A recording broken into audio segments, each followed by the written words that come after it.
रानी मां गाइडिलियू केवल नागाओं की देवी नहीं, केवल पूर्वोत्तर की देवी नहीं, संपूर्ण भारत की देवी है। उनके दर्शन में यह सामर्थ्य है कि वे केवल पूर्वोत्तर का नहीं, संपूर्ण देश का विकास कर सके, संपूर्ण मानवता का विकास कर सके।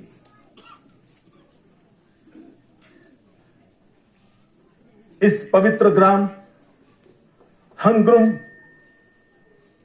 यहां जिस प्रकार का संघर्ष रानी मां ने किया वो हम सब लोग जानते हैं।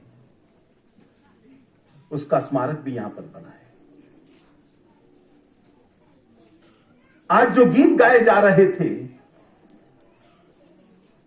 उसमें एक गीत यह भी था कि हम अंग्रेजी हुकूमत से ज्यादा मजबूत हैं।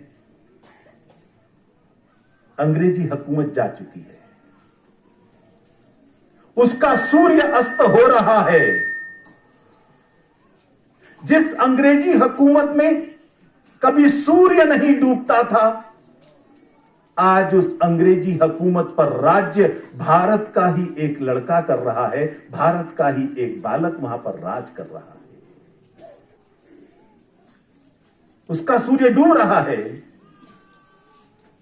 और आज सुबह की सूर्य पूजा से स्पष्ट हो गया कि संपूर्ण दुनिया की सभ्यता का सूर्य पूर्व से उदय होगा और सूर्य की पूजा करने वाली संस्कृति ये संपूर्ण विश्व का मार्गदर्शन करेगी और संपूर्ण विश्व को उस मार्ग पर, उस कल्याणकारी मार्ग पर चलना ही पड़ेगा।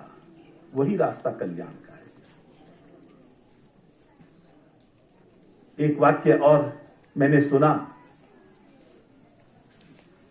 कि जब रानी मां यहां से गई थी, वायदा करके गई थी